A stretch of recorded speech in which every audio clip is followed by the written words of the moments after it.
Once upon a time, there lived a man named Mr. Ken, known throughout his neighborhood for his strong faith and devotion to God. He was a man of prayer, always seeking guidance from the Lord. One night, as Ken was deep in prayer, he suddenly heard a voice telling him to check on his next-door neighbor. At first, he hesitated. His wife, concerned about disturbing others so late at night, advised him to ignore it. But the voice persisted, growing stronger in his heart. Unable to shake the feeling, Ken finally decided to obey. When he arrived at his neighbor's house, he was surprised to find the door slightly open. Cautiously stepping inside, he was met with a shocking sight. His neighbor and his 2 children were fast asleep on the floor, unaware of the danger lurking nearby.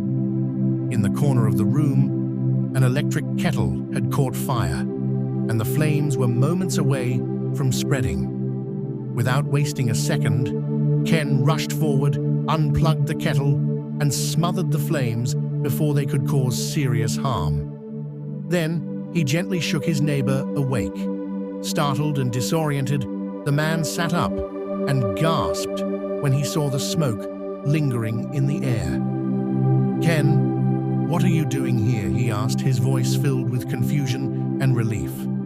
Ken simply smiled and said, "The Lord sent me." Realizing how close they had come to disaster, the neighbor held his children tightly, his eyes brimming with gratitude. That night, he not only witnessed the power of divine intervention, but also felt the love and care of God through Ken's obedience. From that day on, he grew more curious about faith and often sought wisdom from Ken. What could have been a night of tragedy became a moment of awakening, proving that when we listen to God's voice, we can be used for miracles.